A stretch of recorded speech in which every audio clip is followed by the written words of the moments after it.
going to be talking about, for my bit of the schedule today, is what I've casually titled Careering Towards a Secure Future. And so this is looking at where we are as a cybersecurity industry at the moment, the need for people like yourselves to be emerging into the careers space, and what opportunities await you, and also what the landscape looks like.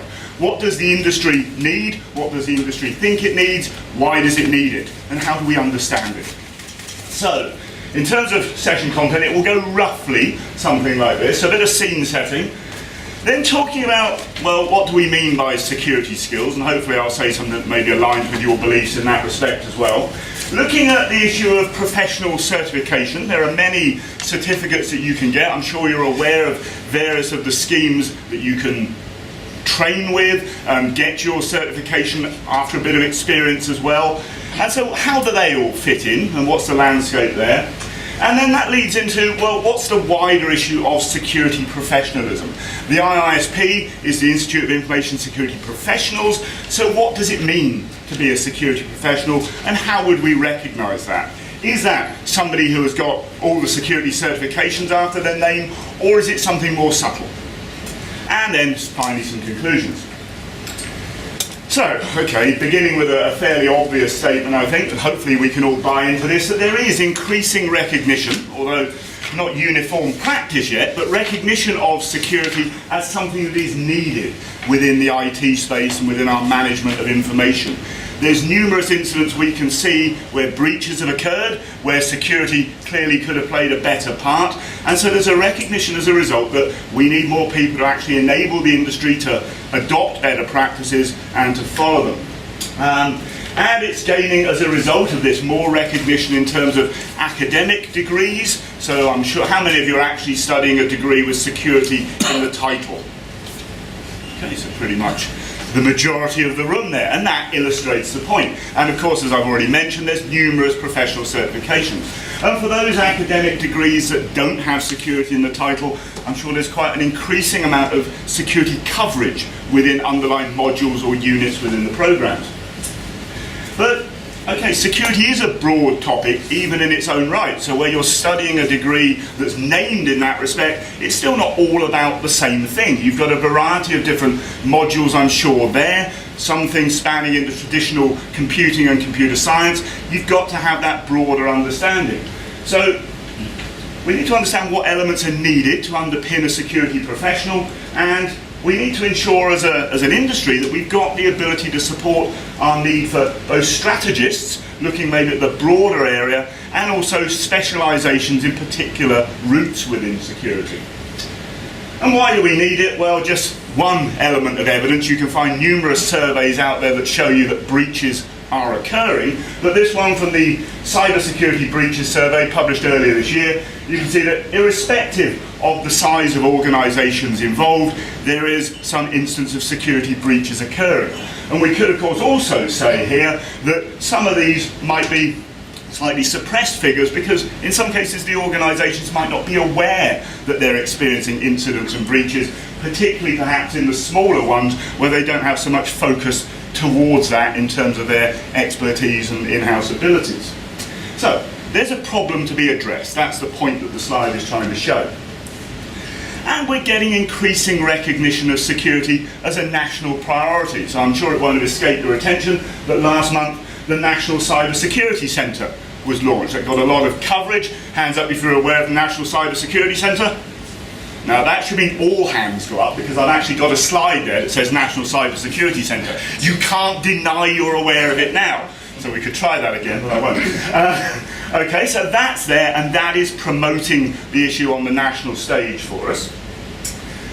Why? Why does it matter? What are the issues that we're trying to address? Where does security fit in? Well, again, you'll know most of this already, but we have a fairly broad landscape of things that require protection. So we've got our legacy IT systems, things that in some cases were developed, designed, implemented without security in mind, and it perhaps needs to be retrofitted now. We've got traditional desktop systems. How many people have a desktop system these days? Yeah, a few of you. How many people have mobile devices? I expect a few hands there, yes. And we have web servers, wireless networks, cloud, SCADA systems, depending on how you pronounce it, and the increasingly infamous Internet of Things, where it doesn't seem that we need to look very far on a day-to-day basis to find a news story of this Internet of Things device being insecure, designed without security in mind, and now being exploited and causing more widespread problems. So the recent distributed denial of service attacks that were possible because of the exploitation of these devices that have been released, basically deployed without security having been attended to, gives a nice opportunity for hackers. And all of this, in all of these cases, you can find examples of where security wasn't considered from the outset, and that raises a question of why. Why wasn't it there in the minds of the people developing, designing the systems?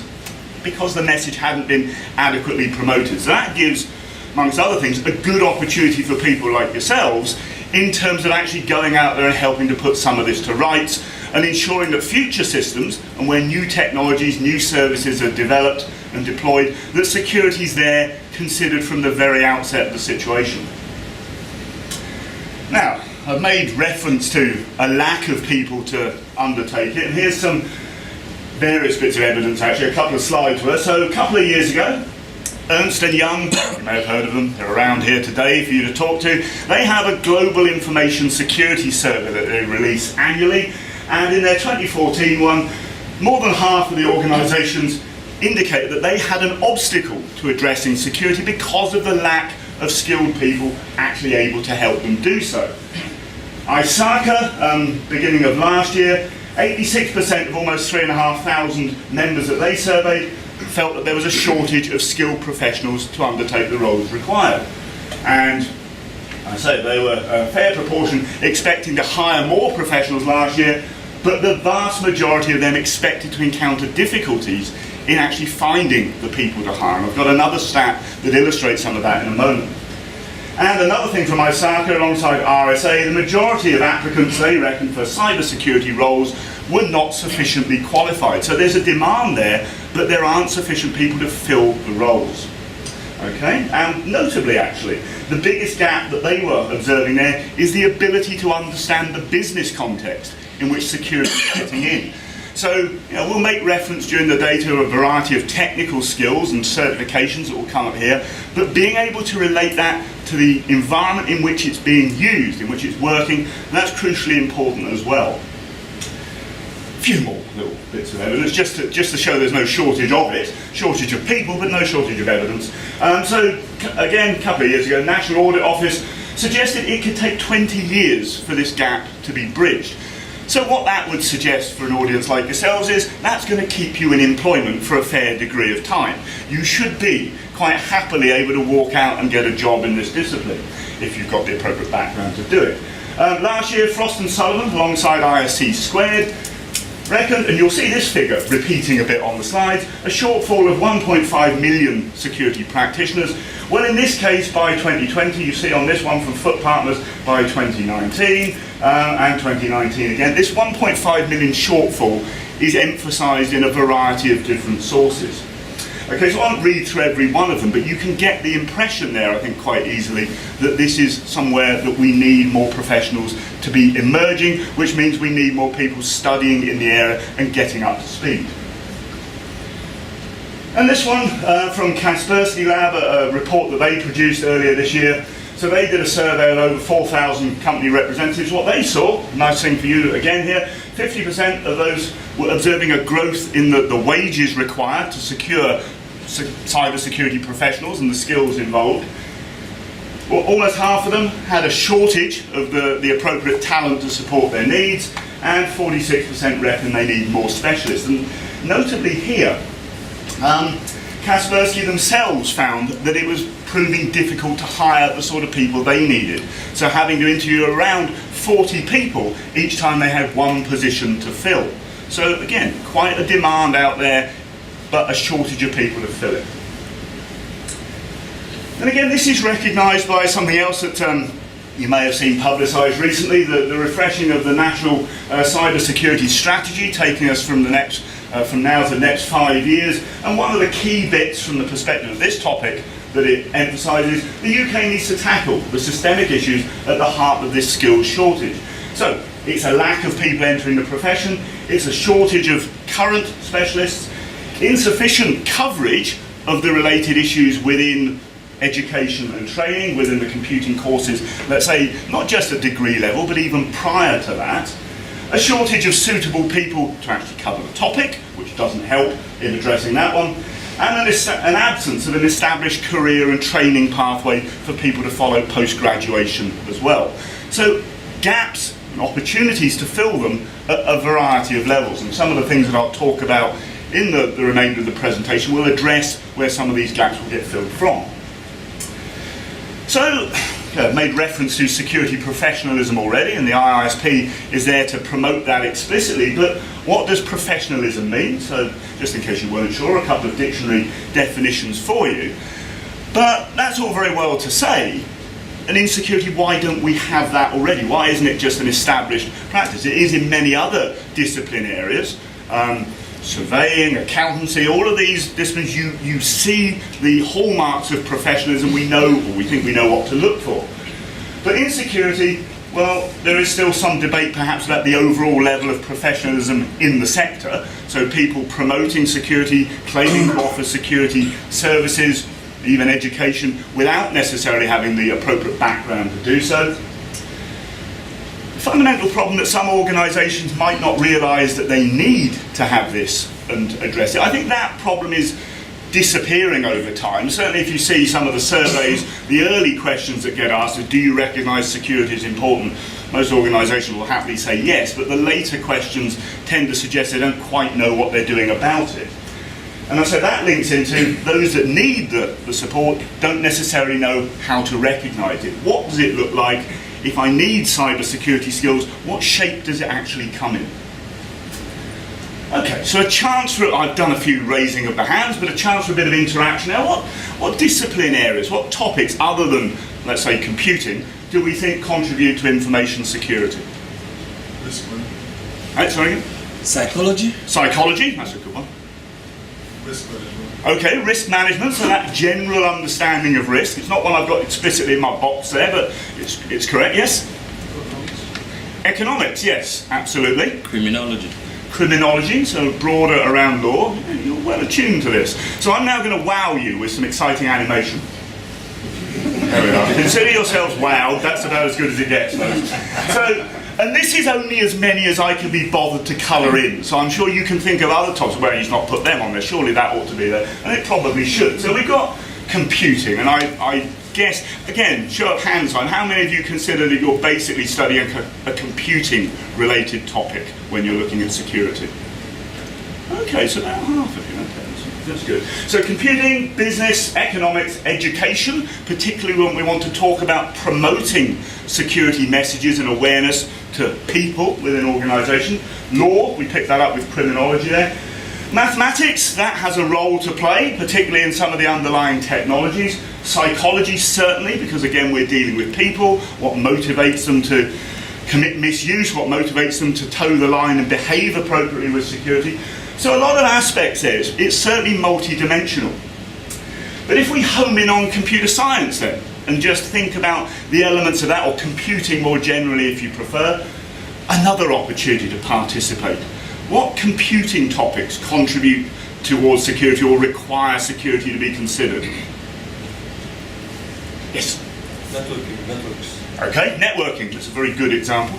Data management. Okay, data management. I've got databases on the slide in a minute, so that sort of tallies there. Digital forensics. Digital forensics, yes, so that's so discovering information, checking things that way. There was a hand there as well. Yeah, OS design. Okay, yeah, so certainly the underlying architecture of, well, the systems and the operating system particularly. Artificial intelligence. Artificial intelligence. Yes, why? HCI. Yes, indeed. Also, why artificial intelligence? I've got that one coming up. I just wonder on your interpretation of why. Yeah, because you know, there's that gap between the way humans relate to machines as against the way a machine is actually programmed to work. So there's a gap between how we apply it and then how programs are written to do the same thing that humans would do. Okay, so that has to be trying to make sure it does it in the way that we expect it to do Yes. it. Okay, so I'll put another type of animation, not as exciting as the previous one, I will grant you. So AI, so what I thought when I put that on there was also around how AI gets used now to assist us in some of the security. So for example, in things like intrusion detection, and anomaly detection, spotting the patterns of behaviour that might signify an intrusion that we might miss as human analysts. Databases, certainly we've got to protect the data there, HCI, human-computer interaction, so that we understand, for example, the security interfaces that are put before us. We might have a myriad of security tools, but if we don't understand the decisions we're being asked to make, then that has an impact on the decision we will make. Networking, we picked that up. Software engineering and systems analysis and design, perhaps the two that contribute to quite a lot of the vulnerabilities alluded to before, because things aren't considered at the outset, and then you get systems implemented with code that hasn't taken account of how an attacker or malware could come along and exploit it, and so we end up only having to patch our systems. And all of these updates and security-related fixes that we're coming across is in large part due to things not having been considered at those earlier phases. So embedding security into how those topics are addressed is also important. Okay, so what does all that mean in terms of our security specialisations? So I've got a diagram coming up here which I'm going to present different elements of security specialisation at different levels. Now I'll say at the outset, not trying to suggest that what's at the bottom is the least and what's at the top is the most or anything like that. It's just different levels of abstraction and different things that you would expect somebody to possess as a result. So what I've got at the bottom here is what I've termed at least vendor or technology specific certifications. So things like Cisco Cyber Security Specialist. If you find somebody holding a certification such as that, then you would assume them to be fairly proficient and knowledgeable in relation to securing, in this particular case, things on a Cisco platform. Somebody there you wouldn't necessarily assume, or be able to assume, that that's the person you would hire as a Chief Information Security Officer or to set the overall organisational strategy. They may well be perfectly capable of it, but you wouldn't know it just from that certification alone. Then there's what we could consider to be role-based certifications, so things like GIAC Certified Intrusion Analyst there, CEH, the Certified Ethical Hacker, if that's one that you're familiar with. So that's more particularly around the type of role that somebody could perform, not tied to a particular technology platform, particular vendor, a greater level of abstraction there. And then more general professional certifications, things like CIISP or CISM, where you've got a much broader coverage of the security discipline. And as we'll see in a moment, different levels of experience and exposure required to gain them. And then what I've put at the top level here, academic qualifications, again perhaps broader still, because they might not just be picking on the security elements, you have maybe the broader context of some of those topics that were on the previous slide. So exposure to things around the non-security specific parts of computing and the broader disciplines that come alongside. And so what we've got is a varying level of focus, going from the fairly broad to the fairly narrow, and potentially different types of skills emerging. So what I'm not trying to suggest is that degree level programs don't offer any hands-on skills and that these sort of certifications don't offer any general or theoretical knowledge, but the balance of skills that you might expect at the different levels will change. Okay? So that's a sort of one level that you could look at the landscape and try to start to understand where do all these various things that you see start to fit in. If we focus on the academic qualifications a little bit, this is something actually that I wrote for IISP Pulse magazine back in 2011. And what I was talking about there was the fact that we see quite a lot of cyber security related degrees, and there are varying levels of actual security coverage within them. And the things that you might want to consider in terms of looking at the degree programs is what are they actually providing? Are they putting security in the context of the broader discipline? Is it basically living up to its name, or is it a program that's got security in the title but then just a couple of security modules in the entire thing? So is it perhaps, as sort of over-egging the pudding in terms of its level of security coverage. Does it cover theory and practice? So is somebody going to come out knowing all about the concepts of how things work but not being able to put anything into practice at all? And also looking at where it's being delivered, have they got appropriate staff and resources to support the delivery of that topic? And again, hopefully for all of you sitting in the room, you'll be considering that your degree programme lives up to all of those criteria because that's where you've chosen to study. If we look at where things are moving in part of the market at least, we've got GCHQ now putting out certifications for some of these degree programmes at different levels. So currently, as it says, they certify 8 types of degree, and I've actually been involved with them in setting some of the frameworks for this, and certainly for the general cyber security degrees, what we also did there was use something I'll refer to later, the IISP skills framework, as one of the elements to map to. So we've got certifications from GCHQ for bachelor's programmes, the so-called integrated masters, so your MSci type programmes, and standalone masters programmes like MSCs. And you'll notice that there are distinctions between, for example, computer science for cyber security and computer science and cyber security. So some programs, it's recognised that there might not actually be very much direct security coverage in the program, but it's giving a very good technical foundation for promoting security later on. These ones, computer science and cyber security, it's the partnership of both topics covered within the program. And you then see some more particular specific ones like digital forensics and computer and internet security, recognising that there are various degree programs out there that have already specialised in particular parts of the domain. So what GCHQ is trying to ensure is that these are living up to their promotion, and that there is appropriate provision, resourcing, staff knowledge and assessment within the programs that are on offer. Okay, so just as an opportunity to show you what Plymouth looks like in all its glory, not photoshopped at all, it's always that bright in Plymouth. This is on Plymouth Hoe, if you've ever heard of it, that's what it looks like. And this is a few disreputable looking academics and some of our security programme graduates from last year. The reason I put it there is actually to pick on this little quote actually from myself, saying that care needs to be taken about how much we regard graduates as actually immediately deployable in the IT security field. So even if somebody studied a security specific program, that doesn't mean you can take them and drop them straight out there as an active professional. They're on the route, but the degree isn't the be all and end all, but it's a good starting point. So, okay, what might people encounter beyond the degree programme? What things are there later?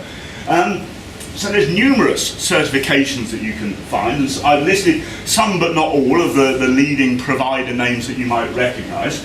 But, okay, we see these. We see things like CEH, we see CISM, we see CISP and the various SANS GIAC certifications. But what do they all mean? Are they all flavours of the same thing, or should we expect something different from them? So, just to have a look at a few, and I won't dwell on each of them particularly detailed, but each time I put one up, let's see how many people already recognise it. So Security Plus from CompTIA, how many people have heard of that one? Okay, so this one, it's a, I guess, relatively entry-level security certification. As it says there, it covers the essential principles for the issue. And as you can see there, in terms of the examination, it's a 90-minute exam based on multiple choice and a few performance type questions. So the level of examination, the level of prior experience is perhaps less than some of the other certifications we'll see. CEH, the Certified Ethical Hacker. Again, show of hands, how many people are familiar with that one? Again, a similar proportion of folks. So aimed at people who are already there operating in security. A 4-hour multiple choice test this time. It's a bit longer to sit it. 125 questions, so quite a lot to do. CEH is quite a broad coverage of topics within that domain, but not necessarily going as deep as you might do in some of the areas. But again, it's focused on this particular skill of ethical hacking. Okay, one of the various GIAC certifications. So GIAC is Global Information Assurance certifications, and SANS offer a whole range of these. One of the many, is Security Essentials. And so for that one, that's who it's aimed at. Here we see, okay, even more questions, another hour on the examination this time. It's a proctored exam, so somebody's looking over it. But there are no official prerequisites to take the GIAC certifications, apparently. So, okay, as it turns out, when you do some of them, you do need to demonstrate some experience as well. It's not just about being examined. You also have to show that you've got some practice experience. But you see, we're looking at different levels of focus, different levels of examination testing to get the badge, so to speak. ISACA, they have a variety of certifications as well. One of the more well-known ones, I guess, is CISM, the Certified Information Security Manager. And again, well, 4 hours, 1 hour less than the previous one, but more questions. And here, notably, there needs to be verified evidence of 5 years' experience. So it's not just a question of sitting the test and passing it. You need to have verified evidence of your experience as a practitioner in the field. And at least 3 of those need to be specifically within information security management. And then CISP, oh, I didn't do, did I? I didn't do the show of hands for CISM. How many people have heard of CISM? Sorry, I'm forgetting your exercise there. Less people have heard of CISM for the benefit of the video recording. And CISP, how many people have heard of CISP?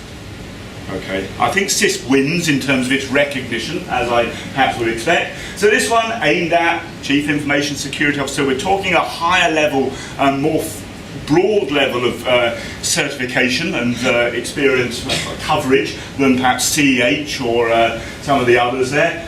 6-hour exam, 250 multiple choice or drag and drop or hotspot questions. So it's not just pick a random choice from the multiple choice ones. It could be identifying parts of scenarios where issues need to be addressed and things of that nature. And again, you see that there's a requirement for experience. And notably it mentions here 2 or more of the 8 domains of the CISP common body of knowledge. That's what the CBK is. And so the areas of that are things like risk management, software engineering, security operations, so different focus areas of security that people need to demonstrate their existing knowledge in. Okay, but that's just sort of 5 or 6, can't remember now how many times I got you to put your hands up, but that was just a few examples of the different certifications. If we look at this rather useful little resource that's online there, at the number of certifications they were able to identify, well, there's 57 of them that are general security focused, 24 focusing around forensics or anti-hacking, and 8 that were classed as specialised. So, just to give you a little, for instance, of the variety of post-nominal letters that you could encounter in the security domain, one of them there isn't a genuine one, you might spot it in a minute.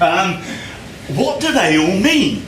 Okay, so as a result of all of this, if you're looking to hire somebody, do you know you directly want a CPP, or do you want an ISSEP, or do you want a CCE, or do you end up looking a bit like that? Because actually this is quite a detailed landscape to be fully familiar with. And so what does this leave for organisations looking to advertise and looking to recruit people into the discipline that they want? And okay, this is from some not immediately recent ones, but ones I picked up last year actually. Some security job adverts and what the employers seem to be asking for. And they're paying, reasonable salaries in these cases, but they're wanting cybersecurity experience or certification preferred, i.e. Security Plus, CISA, the Certified Information Systems Auditor, or similar. I mean, or similar. This and that are actually quite distinctly different. And all of those are also quite different. You wouldn't just pick any 3 of those and that'll do. Actually, you could be getting quite different. You're comparing oranges and carrots and ginger biscuits. It's not the same thing. They might have some ostensibly similar sort of orangey characteristics on the surface, but you're going to get something different as a result. Okay. So I think a useful quote here, that actually security professionalism, if we think of that, is more than just a badge. So here's a quote from Ira Winkler about a year ago.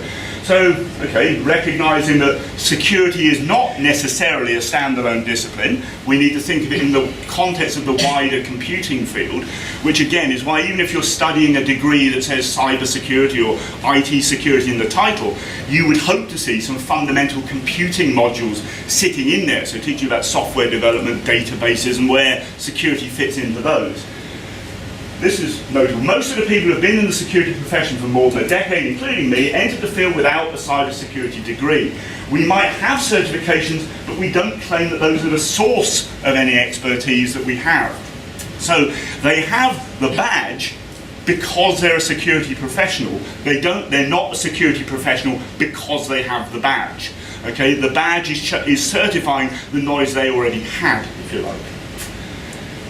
Okay, so professionalism then, let's think about that a little bit more. So we've got the IISP, you may be vaguely familiar with it, we're hosting you today here at this event. So we were set up 10 years ago now, so 10th anniversary, and this is, I won't read it directly to you, but this is what the IISP aims to promote. And there's a number of contributions, I've listed just 3 here. So we've got our membership schemes, many of you are student members of the IISP, so that's one of the categories of membership. We have, as I shall elaborate upon, the skills framework, which is a very useful contribution to understanding how this fits together, and we have accreditation of programs to show how they are actually fulfilling the requirements that the industry needs. So here's the mission statement of IISP. So some relevant text here. So unlike most other certifications, IISP does not accredit on learned knowledge alone. Okay, so we require professionals to evidence that they successfully perform required skills in the real world and have a track record of delivering on that. And we therefore view full membership of IISP as the gold standard for security professionals. So that's something we hope that you can aspire towards as you move forward. So you've got the student membership, and as you gain the experience, the full membership is something that you can then use to demonstrate that you've established yourself in the discipline. And so I said, we've got the skills framework, and here is the, if you like, the cover page of the latest version of it. And what it does, as it says there, is describes the competencies that information security professionals should be able to exhibit to be effective in the roles that they're being asked to perform. Noting that not all of the roles that you might encounter will necessarily require coverage in all of the skills areas. So what do I mean by the skills areas? Well, here are the main disciplines. So we've got things from information security governance and management through things like well, let's pick one, incident management, investigation and forensics, through to things like contributions to the profession and professional development. So there's different levels, business resilience, so we're picking on different aspects of the professional skills that somebody would need to have. So we're looking at it as the de facto standard for measuring security practitioners and professionals' competence. And as I say, the most recent version was refreshed this year. And there, just as an eyesight test for you, at least you'll be able to see the colours hopefully, is what it looks like if you break the security disciplines down into underlying skills groups. So even stood right next to it, I can't read it particularly well, but if we look at, for example, threat assessment and security risk management, we've got threat intelligence and assessment and threat modelling, risk assessment and information risk management as 3 groups that sit under that discipline area. And you can see each of the discipline areas subdivided a bit further. And within that, you've then got levels of skill that somebody can exhibit. And recognising again that skills are not just going to be at one level. People are going to have different levels of experience that they can demonstrate. So from the basic level 1, so what we term follow, basic knowledge and principles, knowing about good practice, through to level 6 where somebody is actually an expert and a lead practitioner. So similar but not exactly the same as the Sophia framework levels if you're familiar with Sophia. Another opportunity for hands up. Sophia, skills for the information age, or skills framework for the information age rather. Okay, a few. Some light reading for you if you're not. Okay, so then looking at one particular skills group example, threat intelligence and assessment and threat modelling, we then show that different levels of that skill will exhibit different behaviours from our potential professional. So at level 1, understanding the principles of threat intelligence modelling and assessment, through to level 6, leading corporate threat intelligence processes and reporting thus to the board. Okay, so again, you can fit yourself into different levels of experience and exposure for different skills within the framework. And that provides a very good way then of mapping things together. So individuals can assess themselves, employers can assess the roles, the vacancies that they've got and what they're looking for. We can assess the certifications and the degrees that are available and see where they're providing focus, and similarly for training programs. So the skills framework is a very useful tool for understanding where we fit into the discipline. And then one thing that's now emerging, so it's, if you like, current work in progress, is to try and develop a cybersecurity body of knowledge that accompanies the skills framework. So recognising that, well, actually we've got an immature domain in security. There's a variety of disciplines, and perhaps the way that academic institutions and others develop their curricula and what they consider to be within security is not necessarily done in a consistent way. The skills framework provides us a means of understanding where some of the groups of knowledge fit together, but what is the underlying knowledge is what this CISEC-BOC initiative is looking to try and establish. So bringing together some of the relevant existing literature and try and provide a map through it. Okay, so a means to structure it and enable things to be mapped onto it, which will then made openly available to us as the community. So that's activity that is ongoing, and IISP has a role to play within it. So, finally, conclusions. You'll say finally, you're thinking. So unlike other disciplines and other aspects of IT, security just won't work if it's done badly. Okay, you can get, if you're developing software, you can get the program to do what you expect it to do, and it will be at that level fit for purpose. But if you don't get security right, you haven't got a protected, secure system, environment, data, etc. So to serve the profession, our academic programs need to be appropriately oriented to prepare graduates like yourselves to enter the discipline. Certifications have a very clear role to play, but where they fit in needs to be understood by people seeking them and also by employers looking to hire people. And so professionalism itself just can't be taught on its own. We need to think about our approach to security as well as the knowledge and skills that we require to support it. Just as a further nod towards resources available to you, on our podcast collection that we host via that address on YouTube or on iTunes U, there's a panel session that we did at an event called Secure Southwest last month. So we've got, amongst others, Pete Fisher there from the IISP answering questions around this need for cyber security skills. And it will match closely to the sort of thing we might discuss in the panel this afternoon. So another way for you to get some further thoughts on that matter. And other than that, that's me finally done for you. Contact details there, and happy, if there's time, to answer any questions.